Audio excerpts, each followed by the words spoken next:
So, I don't really know where to start with this video.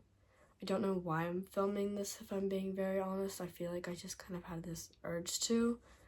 Um, this is not really my usual content at all, so bear with me.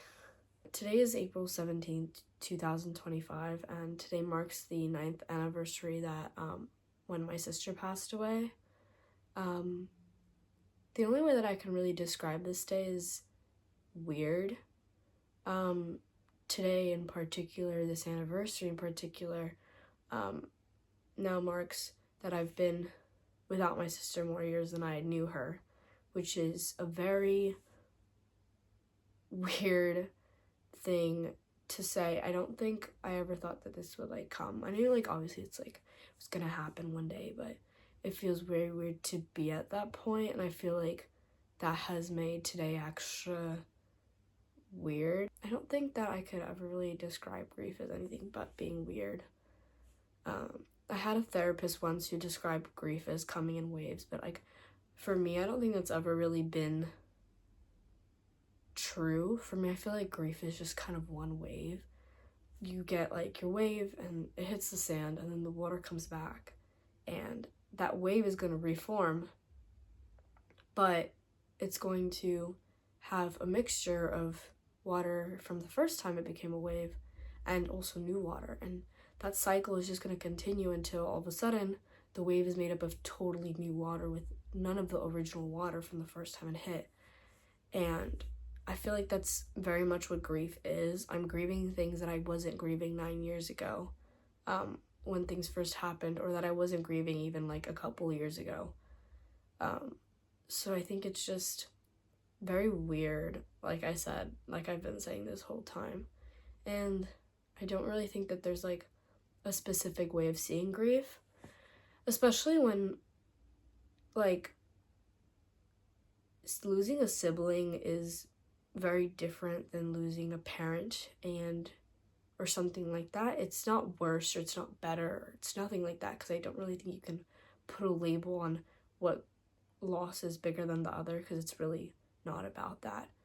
But I think that personally, I haven't really ever been surrounded by people who knew what I was going through. I've had friends who have lost parents or stuff like that, but I never really knew anybody that lost a sibling like I did. And because there is this stigma around losing a sibling, because they're usually, especially when they're very young, like my sister was, it's this new type of shock. I remember I'd walk into group therapies, and everybody, I was in kids group therapy, and everybody would talk about who they had lost, and everybody was talking about how they'd lost a parent. And the first meeting I went to said that I had lost a sibling. And I remember even the therapist's faces were they had never experienced that from somebody before. And I feel like that always made me very detached from grief. I think that I'm a very much avoidant attachment person. I don't really like to talk about my grief, which is very funny because I'm doing this video now, but I'm trying to talk about it more now, because I think it's an important conversation. And this video in particular, it feels so weird talking about this to a camera. I feel very fake, I'm doing this for views or whatever, but I feel like it's just nice to talk about it to someone, but not actually be speaking to somebody, because I'm speaking to my camera. I'm not having somebody in front of me. I feel like I'd be a lot more emotional and a lot more awkward and uncomfortable than I am already, which doesn't seem very possible, because I'm very uncomfortable talking about this right now. But when I was younger, when I was going through grief, I had nobody that really related to me and that could actually know what I was going through, because like I said, I didn't grow up with anybody who had lost a sibling like that, or that wanted to talk about it. I think I knew one person from the age of to from when I lost my sister when I was 8 to the age of 16. I knew one person, and it was a family member who was much older than me, way older, my grandparents' age. And it's not something that they really talk about, obviously, because it happened so long ago. And especially with someone so young like me, it's definitely very different in terms of that. And like I always see, you know, a lot of people talking about like losing a parent and losing a grandparent, which are very awful things. And like I'm not downplaying that at all, but it's like I've seen that kind of representation, but I've never seen anybody that talks about going through the same thing that I do. And I know that there's probably tons of people that have gone through this, but it's not really something that's talked about, especially like losing like a sibling who's like your like friend. Like my sister was like my absolute best friend ever, and so it's like losing a friend, and especially like during this time. For those of you who don't celebrate, it's Holy Week, which is like a thing like leading up to Easter for like Christians and Catholic. I grew up Catholic. I'm Mexican. It's just like the predominant religion in Mexico. And like there's a lot of things that suck about it. Easter is a constantly changing. It doesn't have a certain date, so it's always around my sister's birthday, my sister's anniversary date, and like so it's fallen. My sister's anniversary's fallen on Easter, which is like absolutely awful. It's fallen like on holy days, and today is a holy day, and like there's a big tradition here in Mexico. I'm not in Mexico right now. Sorry. There's a big thing in Mexico, and I think people do it here too. I just think it's a lot more common in Mexico that people do it. But when you lose a family member, or like you lose somebody close to you and their anniversary comes around, you send in like a mass, so that they say their name at like a mass like at church.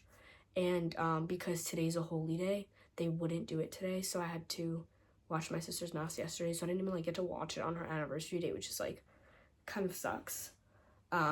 Because it's like from like today on, like there's no recognition for people that I've lost, and it's like having like a sibling, having like especially the like I think 2 years that it was Easter, like having having to like do the Easter hunt, whatever, but also like let's go watch your sister's mass now. It's just like it's like a horrible like parallel. I don't really know what the point of this video is about. I just wanted to really like talk, and it's just kind of like a rant thingy for me because I don't really have anybody to talk about it with, and like I feel very uncomfortable talking about it with people, especially because like as I get older and as the years go by, like there's kind of like this thing where it's like you're supposed to get over it, it's supposed to get better. And like I hate, oh my god, I hate so much when people say that, because it's like like if anybody prefacing this, if anybody watching this that has recently lost a loved one, I'm so sorry for saying this, because this is the absolute last thing you ever want to hear, especially from somebody who like happened a long time ago. It literally does not get better. And like I hate when people say that it does, because like in a way it does, but it's like it doesn't, because like I said, it's like a wave. It's not like, oh, you're gonna be horrible for like a full year and then you're gonna be okay. And it's like, it's not like that. I think a lot of people think grief is like that, but it's really not. Like I have days where I wake up and I'm like totally fine, and like I don't really like think about her, which like sucks to say, like that sounds so shitty, but I don't. And it's not even that I don't think about her at all, like I do, but like I think about her as like a fond memory. But then there's other days that it's like such an awful thing, and like I'll like burst into tears for like no reason. So I don't know if it like ever really gets better. I think you just get very used to it. Like there's times where I can like bring her up and be like totally okay, and there's other times where I'm like losing it and I'm bawling my eyes out, because it's just like it depends a lot on like me. If my mood is really awful, then it's definitely going to result in that being very awful. And there's other days if I'm in a pretty okay mood, it doesn't feel so awful. But yeah, I just like I hate talking about it the more, and then like the older I get, it's like the more I can talk about it, because like I kind of understand my emotions better. But like now it's been too long, and so like now it feels weird to talk about it because it happened so long ago and I should be over it. And it's like, well, no, that's not how it works. But it's just like now that like I'm at an age where like I fully understand what happened in terms of my emotions and grief, and I'm like, therapy's finally kind of working. Now it's been too long to talk about it, which is just a very weird thing. And I like see like my family members that have lost people a long time ago, that like they don't really talk about it the same way anymore. I don't know if it's because like they kind of feel that same like stigma of like you should be over it by now, or if they are genuinely over it, which is like just like great for them, I guess. No, that sounded like a jab. It wasn't.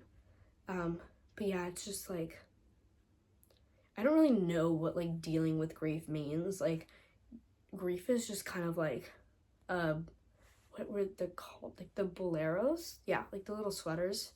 Like grief is just like a bolero, and it's just kind of there, and you feel it sometimes, and sometimes if you're wearing it and it's too hot, you want to take it off. And you do take it off for a little bit, but you still have the bolero on your hands. And then other times it gets very cold, and you cling on to that. And a bolero doesn't really do much to help. It's just kind of there, but you're very aware that you're wearing it. I don't know if that was like a good comparison at all. I just kind of thought of that right now. But it's just kind of like something that you wear, and it's just kind of there. And it's very weird. I've said weird at least 7 times in this video. But that's the only way I can describe the complexity of it. Because, like, everybody says you go through the 5 stages of grief, but, like, I have not gone through, like, 2 of them. Like, it's been almost a decade. I'm, like, a lot older, a lot more mature. And I'm, like, an adult. And I still haven't gone through all 5 stages of grief, and much less do you go through all 5 of them in order. I don't even think I went through any of them, like the first like 3 years, because I was very like detached from it, and like I definitely repressed a lot, and I still do now. But it's like these kind of things that I'm trying to like be better at it. I'm not doing that, but it's like there's so many stigmas around grief and like how people process it. It's like so wrong, and it's like it sounds so right though. That's like the thing, and that's why they exist, because it's like when you don't go through it, you're like, yeah, that sounds probably right. Like, you know, you start with I don't even know the order of the 5 stages of grief. Like denial, probably the first one. Probably, yeah, I wouldn't know, but sure, maybe. And then you somehow end with acceptance, and like you're like, you know, maybe in like 3 years it fades into a distant memory, but like it doesn't. And it's like I personally didn't process my things well, and like I've acknowledged that, and I'm trying to get better at that. But like even that I have family members that like have said that they've, you know, worked on processing and like are a little bit more at peace. I'm not saying that they've accepted it, because they probably haven't, because I don't think you ever get to that stage really. But like even still, like I said, they haven't even gone into the acceptance stage, even if you feel very at peace with the situation, because like you do eventually like get there, I'm sure. Again, I probably wouldn't know, because I don't think I'm really at peace with my situation. But, like, you do get there. I probably. But you don't fully accept anything, which is, like, normal. And it's very funny to, like, not funny isn't the right word, but it's interesting to see how I've developed, how I deal with grief when I was younger, how I dealt with grief in my early teens, and now that, like, I'm in my like later teens. I don't know. I guess like middle school age. It's like elementary school age, middle school age, and then now like the end of high school age, how I've dealt with things. Like I used to like not be able to talk about it at all. And I've like grown from that, and I think it is something that I can kind of talk about. But like because people have known me as not being able to talk about it, or not wanting to ever really talk about it, now nobody talks about it. It's just like it's just very frustrating sometimes that like people don't learn and develop with me, which is like not fair, because it's like I chose to not, and like I can't really control how people, because like, you know, once people have made their thing about me, they've made their thing about me. But yeah, it's like really interesting like to see like, and I think that like now that I'm looking back, and even like I had no script for this video, I just turned it on and started talking. Like even now that I'm like actually thinking about stuff and like reflecting back, like, it's very interesting to see how I've changed. Like, in elementary grade, I definitely repressed it a lot. I don't remember anything about it in elementary age when it happened. I was 8 for reference. Like, from 8 to, like, 11, I don't remember anything about it. And then from, like, 12 to, like, 14, I was very, like, in my head about it, especially because I was, like, kind of quarantine age. So, yeah, was that quarantine? Yeah, that was, like, quarantine era, so it was, like, I was inside, and I was, like, I had nothing but my feelings, and that's, like, the most awful thing to be trapped with, and especially somebody who didn't deal with it at all, and didn't process it at the time. Not that I should have, because there really is no should have for, like, grief and stuff, but at the time that I, like, it happened, maybe I would have been in a different stage of processing, but, like, this is gonna sound so weird, but you can't control how you process things, which is, like, especially as me, as somebody who likes to have control, I'm very, like, I have to have control over myself. I like having control over situations, but, like, you really don't have control over how you process things. I process things very differently the way that I thought I was going to. I was always the person that, like, talks about their feelings, and I'm very open about everything, and I'm kind of still like that still. Like, I talk about everything. Like, I'm the person that I say, like, I have nobody has any secrets on me, because, like, I tell everybody, like, everything that, like, they should know or they could know about me. But, like, this is, like, the one topic I would never touch. And I even still, like, had friends who, like, I've gone to high school all 4 years with, and, like, they'd known me since freshman year, and they didn't know about my sister until senior year, because I finally opened up about talking about it. And, like, there's some niceness in that, because I hate, like, feeling pitied. That was a big thing of mine that was a big reason why I didn't like talking about it, especially, like, at the very beginning, like, freshman year, because I was still very emotional about it, because that's when I feel like I finally started processing, because emotional maturity, I started definitely developing a lot more emotional intelligence and maturing and stuff. I couldn't talk about it without breaking down into tears, and, like, now it's, like, I've had a full 20 minutes where I haven't cried, so I'm really proud of myself for that. So there's definitely, like, a big difference between then and now. But, you know, like, it's still definitely a hard topic to talk about. I don't know, I feel like I just went on a rant there, but I guess that's the whole point of this video. To just kind of have somebody that hopefully understands what you're going through. And, you know, I don't really care if this video blows up or not. That's not the right wording for it, but that's not the point of why I'm making this video. I don't know why I'm making this video, but I do hope that there's maybe, like, one person that is going through some type of grief right now can, like, kind of relate on this, like, level with me, and that they kind of see themselves a little bit in me, because that was so important. Like, I didn't have really anybody that kind of knew what I was going through, or that was, like, open about talking about it, and, like, the different stages of it. I'm going very rambling, like, there's no actual specific order to it, but I was thinking about something.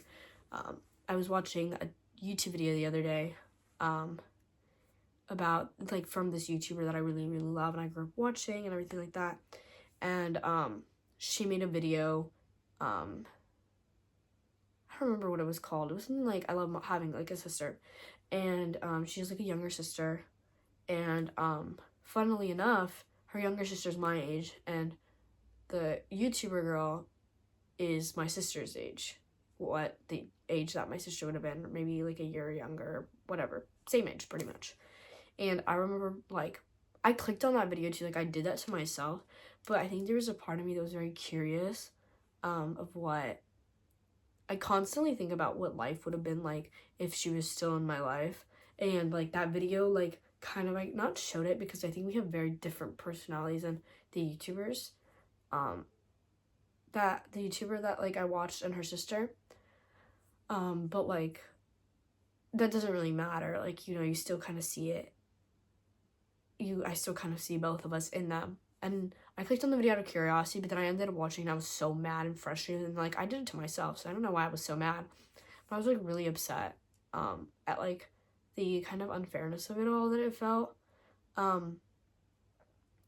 But like that you like I thought about it and I was like, that she really did nothing to me, so I really shouldn't be mad. And like that was a big thing with me, anger. I wasn't like a sad person. I was like I'm an angry person. I still am. I'm not using past tense. I still am more angry in my grief than I am like not happy, more sad in my grief. I'm a much angrier person than I am sad, and like I've tried to like direct that into more healthier things. I've read books about it. Like there's some great books that I've read about like grief and like processing things, and even if they don't really have anything to do with grief or processing, like there's books that like have absolutely nothing to do with them that I've read that are great. I'm trying to think of some that are off the top of my head. A good one is Tuesdays with Morrie by Mitch something. That's a very great book for grief. I'll put like, I'm trying not to really edit this much because there's really no need, but I'll put like the book right here. But that's a really great book that I think really helped me with my understanding my grief. And I read it like pretty young. I was like in grade 8. So I didn't understand a lot of aspects of the book. But it is a really good book. And I still have it, and I was gifted it to me by somebody who like wrote in the book saying that like they could tell that I wasn't processing grief well, like in a good manner, and that they hoped that this book would like help me towards that. And it's like funny because like I really made no progress towards that, but I think that like many years later I have, so I think that's quite interesting. I can't really think of any other books. Maybe if I think about it a little harder, I maybe can put some books here that I think would be good. But yeah, it's definitely been a journey. Like that's the only way I could describe it. But even still, I don't think that's a word enough for it. Grief is a journey that I probably will be on for the rest of my life, and I know like if you're watching this because you thought that this is really gonna help with grief, there's no really way to deal with grief. It's gonna be something that's there always. It's the last thing you want to hear, I know. And like the thing is, like I had nobody telling me that as a kid, so I thought like things would automatically get better, and they don't, and they really don't, and that's like the last thing you want to hear. But I do wish that was something that somebody would have told me, because then I feel like I would have been not better prepared, because who the hell could prepare you for something like this? But I think that it makes my journey more processable. Is that a word? More understandable. I can process my journey a little better, knowing that it isn't something that's just gonna end, and it's gonna be something that I have to learn to live with, and I'm slowly learning to live with it. And I don't know what the reason why grief exists, why this kind of stuff exists. I'm sure that it exists for some weird reason to make us better, but like I haven't found that reason, and I'm not going to sit here and tell you grief has made me like all of these amazing things, and it's like it hasn't. Like I have not understood the goal, or you know, whatever God or the universe, whatever you believe in, whoever is out there, like I have not found their reasoning for putting me in this situation. But I'm sure that there is something, and it's like that's not really the hope I'm keeping on to, because like it's kind of awful. But I think it's been helping me understand this like journey that I'm on, if that makes any sense. I have ranted for some significant amount of time. I do hope that whoever you're watching this, you find some comfort in this video. And I like would never wish this upon anybody, because it's the most awful thing ever, and it's so bad, and it's just an undescribable feeling. what like grief and losing somebody, losing a sibling, losing a parent, losing anybody, it's like this undescribable feeling, and I would never wish that upon anybody. But I do hope that, you know, maybe there's at least one person out here watching this and finding peace or a little bit more comfort, or at least feel that they're being seen through this video.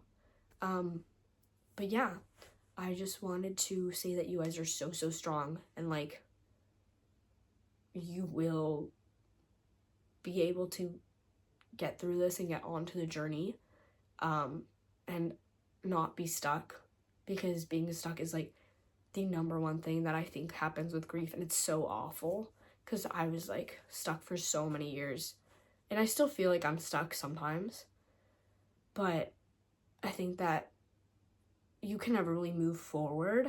But I hope that you can kind of not learn to live with your grief. It's such a bad wording for it, because it's so awful, but I hope that you feel a little less alone, because sometimes that's all we kind of need. We don't need to get better, we don't need to process things. I think sometimes you just need somebody to be like, I'm here, and even better, I understand, I've been through it. And I think that's just sometimes so much more important. And I hope that you guys find this video to be helpful to you in any way. You guys are so great, and you guys deserve so much. Thank you for watching.